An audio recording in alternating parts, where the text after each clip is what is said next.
Let's take our conversation forward. Ravi Dharamshi joins us to chat. Let's connect with him to understand what his ideas for 2022 are, how is he differentiating in terms of a portfolio strategy, and how worried is he about what's happening to inflation, both local inflation, global inflation. Ravi, good morning. Thank you for joining us. You're dressed differently, Ravi. So looks like you are in a different. I'm seeing you for the first time in a different avatar. First of all, thank you. Good morning. Happy Lori and happy Makar Sankranti to you and your viewers. And I hope everybody is safe and protected from the new Omicron wave that is coming about. But yeah, I am in somewhere in the interiors of Maharashtra and it's pretty cold out here. But is it time to dress your portfolio differently for 2022? Do you think, given that inflation is coming back, the base effect for a lot of companies would kick in? Is it time to dress your portfolio differently is it time to dress your portfolio differently?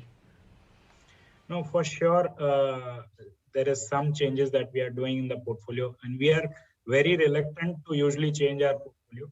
So, but it is markets don't move calendar year to calendar year, so we like to do it when we see the tea leaves changing. So, I think one sector, even last we spoke, specialty chemicals is one sector that we have been invested for the last 6-7 years, and that is where we are constantly reducing our weightage. I think the sector has done fantastically well, and there are some margin headwinds and some near-term issues, but for the longer term, I still believe the sector will continue to do well. But I think it is pretty much priced in. So that is one space from where we are reducing, and another space is we are increasing our weightage in companies where there is a little bit of play on the cyclical recovery, whether it is real estate cyclical recovery or whether it is auto cyclical recovery, and we are playing some of that through financials as well.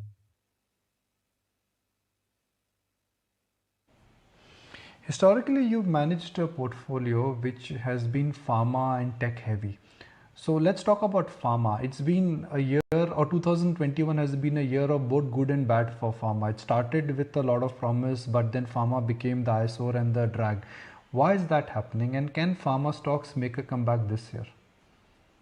So the reason why pharma is underperforming is very simple. One is that there has been a consolidation amongst buyers in US, which has led to a structural downtick in the pricing of the oral solid generics in US, and that has become a large part of the legacy portfolio for a lot of pharma companies in India.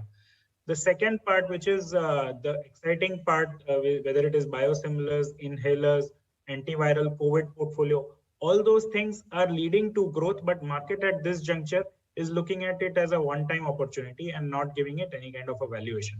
So the valuation, I believe, over the last 5-7 years have become very, very reasonable, and we are waiting for some triggers. Physical inspections of the plants have started, and we are witnessing this will have some negative impact, but there will be largely a positive impact as the drug approvals also start coming through. So I believe this is a good risk-reward ratio to increase some weightage in pharma at this point of time. We had reduced our weightage a year or so back, and we will be looking to increase some weightage again.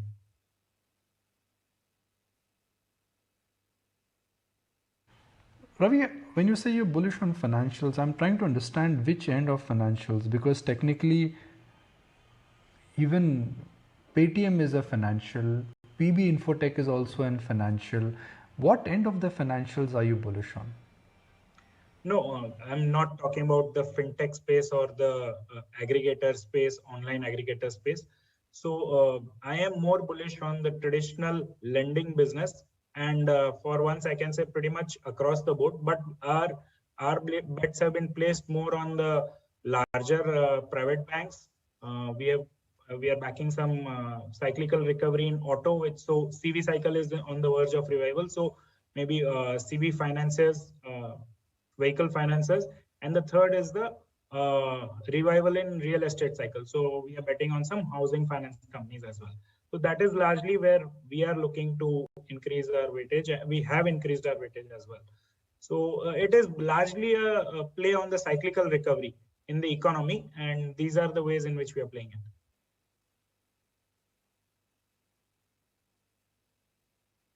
Good morning, Ravi. I want to juxtapose what you have just said about cyclical recovery with what you said about a month ago, and that you said that the new winners of the Indian stock markets will be those that will bet on India's new internet, new age businesses. Now, since then, a lot has changed, whether it is the US Fed, markets understanding the value of money, the era of easy money ending, people looking for profits. And back home, we've seen what's happened with internet companies, as has happened on the NASDAQ. So how should we look at that? And now what you're saying about cyclicals?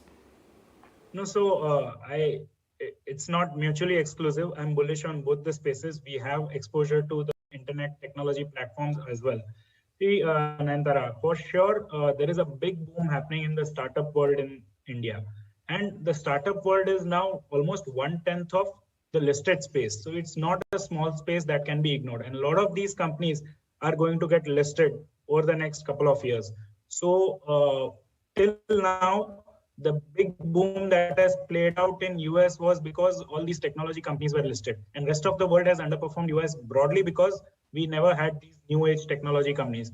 But now we can say with a lot of certainty that this ecosystem is stabilizing. The winners or the sector leaders are getting identified. Unit economics are getting stronger. Some of these business models are crossing over the hump of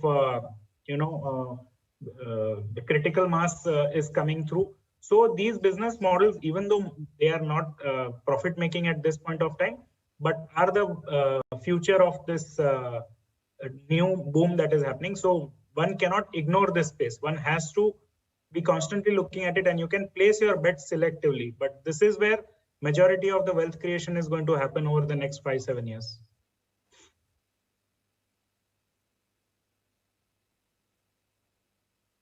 Okay, so that's where it'll happen over the next 5 to 7 years as far as wealth generation goes. Picking up on what you said is about real estate and the new trend, and of course, when a real estate recovery happens, it's not weekly or monthly; it's multi-year. How should one approach it? Should it be directly with the builder stocks, the real estate company stocks, or it can also be maybe indirectly, whether it's paint companies, wiring companies? So I think, again, I am not very picky and choosy. We actually started playing first with the building material companies. Then we bought into developers as well as the housing finance companies, as I just said. So let me just give you a sense. I believe the drivers are the strongest in the real estate side. The supply consolidation that has happened is by far one of the biggest across all sectors. Nearly a 50-60% supply vanished and is not going to come about very soon. And the real estate recovery is not driven by pricing; it is driven by volumes. So what started off as some small benefits being given by the state governments regarding stamp duty or such things, which led to the marginal housing consumer jumping in to buy a house, has sustained even after those incentives going away. So that tells you there's a lot more leg to the real estate recovery.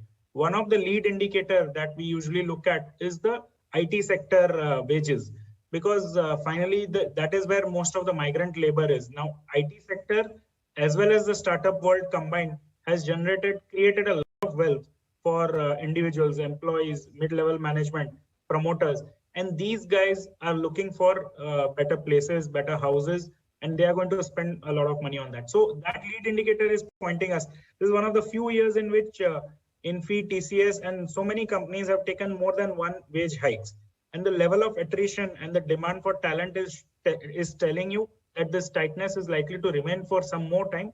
So and that is something that plays into the real estate cycle revival.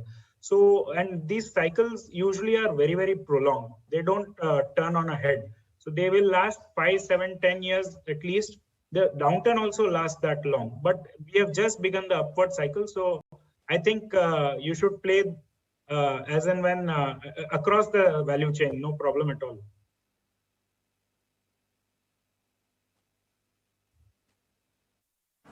Ravi, hi, morning. You've often also, very strongly on the decarbonization theme. Now, one way of looking at that is via the ethanol play, and I'm going to come to EVs as well in just a bit.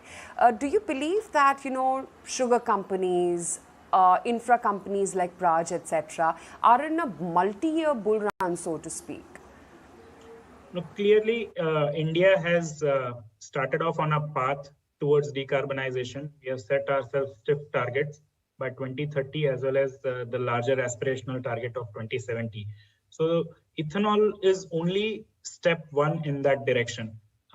In that to first generation ethanol. So ethanol from sugar, molasses is going to, very incrementally add to that. The next steps will be second generation ethanol. The next steps will be giving a lot of push to the other renewables. And but this trend is here to last, and this trend is worldwide. So the beauty about the ethanol story is that there are very few players on the shovel side, on the equipment manufacturer side. So it's a very, very solid industry structure, and there's a huge opportunity compared to the size of these companies. And this is a very time-bound opportunity. It is going to pan out over the next 3, 4, 5 years. So these companies can end up being multifold in size from here in next few years. So I am very, very excited about this particular set of opportunity. And also for the ethanol producers, it is less than a 2-year payback. So this kind of profit boom, and what it does is for the sugar companies is it takes away some of the cyclicality that sugar as a commodity brings into the business. This is a more year-round kind of a commodity, the ethanol that I'm talking about. So that adds a lot of credibility to the numbers, and there is a possibility that sugar companies might not be valued anymore like a commodity company, and they might actually become sugar plus ethanol plus power play. So that can improve their valuation multiples. So yeah, decarbonization is a multi-year long theme, and within that, if you can find a good bet, stick around it. The trend is not changing anytime soon.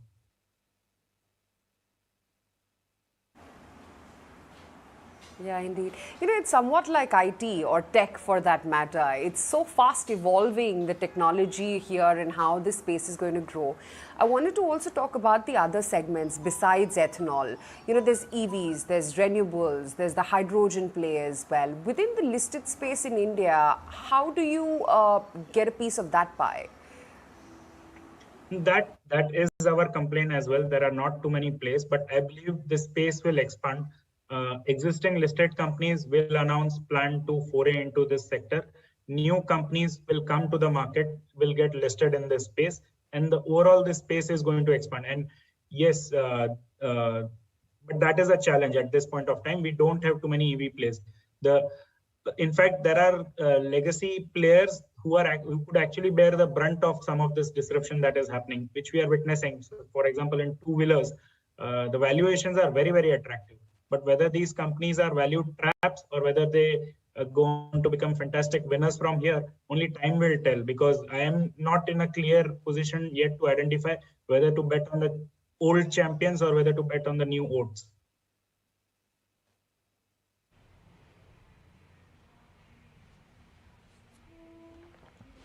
Ravi, ethanol is one profit pool. What are the other new profit pools which you are excited about? Like they say on Dalal Street, where is that space where profit ka dhamal hone wala hai? So one space where I feel that a multi-year long theme is unfolding, and there are multiple tailwinds that are emerging, is manufacturing. And I am going to resist using the word capex and say manufacturing instead. See, the capex cycle of 2003 to 8 was very different from the current capex cycle that is going to start. The capex cycle in 2003 to 8 was driven by thermal capex, telecom capex, as in thermal power plants, telecom capex, steel, and real estate. Out of that, I don't see thermal power as a capex driver anymore in today's day and age. Neither is telecom going to have the same kind of an impact. Probably 5G is going to happen a couple of years down the line, but not at this juncture. So this is a very different cycle. It is being driven by the supply chain, global supply chain shift happening towards India. It is being driven by PLI schemes. Are you able to hear me? Are you able to hear me? Let's take it forward. Yes, loud and clear, crystal clear. Even though you're joining us from Maharashtra interiors, we can hear you. Yeah, sorry. No, so what I was saying is it is being driven by the Indian government is taking a three-pronged approach. They are providing incentives, they are providing protection from dumping from foreign countries, and they are changing the sourcing norms for localization. And this is leading to increase in competitiveness. And this is not only, but there is an exports opportunity also opening up. So this particular capex cycle is actually going to be driven by manufacturing. And in manufacturing, there are many companies available which are in the turnover range of 500 crores to 5,000 crores, and which can potentially become very large over the next few years. So that it is a very fertile area to look for companies that can scale over the next few years.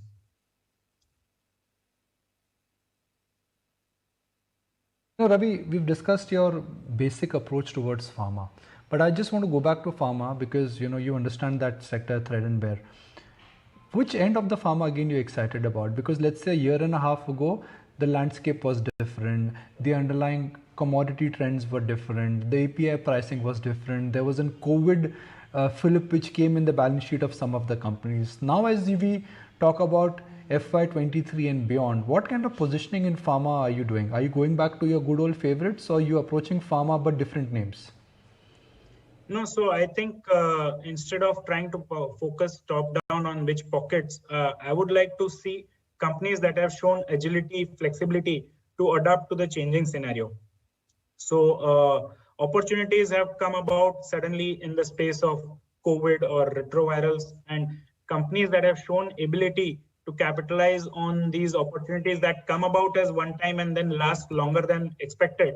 These are the companies that will move from wave to wave, trend to trend, and you are better off placing your bets on that.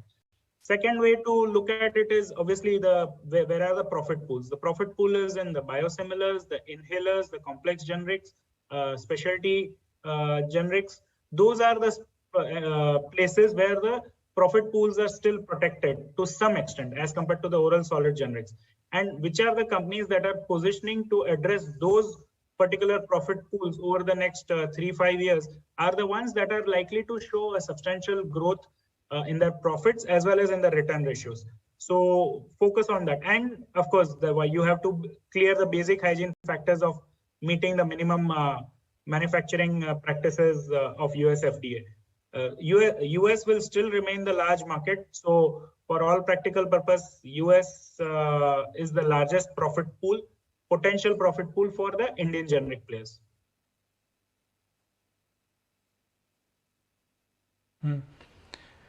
Ravi, hospitals are making a comeback. COVID, no COVID, business is stable for them. Medical tourism hopefully will open up for them. Diagnostic is a space where you've invested in the past. Pharma companies or pharma online companies are planning to go public. That is going to be a large sector. Anything else which qualifies, which is outside the traditional pharma or a manufacturing pharma space? So definitely we continue to like the diagnostic space. Unfortunately, the stocks have been overpriced since a while now. So we are not yet able to figure out how much of this COVID related demand is one time and how much will sustain. And we need to see beneath the surface and to see whether the longer term trend is the market factoring in a longer 15% kind of a growth, or are they pricing in a 20% kind of growth?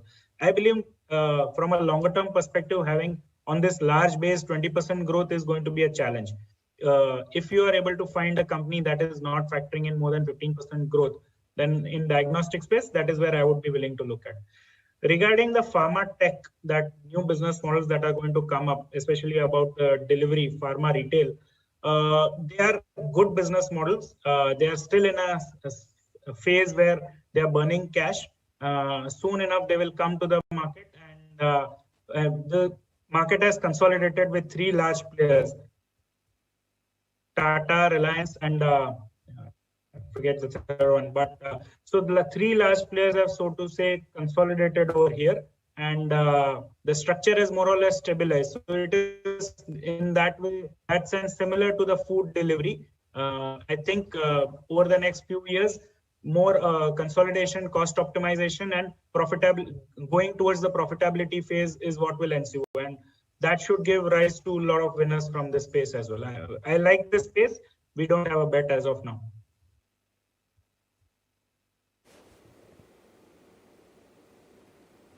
Okay, we'll leave it at that, Ravi, and thank you so much for taking the time out, for joining us from the interiors of Maharashtra, and for being so candid for what your strategy is going to be, at least for the medium term. It's always a pleasure talking to you. Thanks so much. Thank you so much.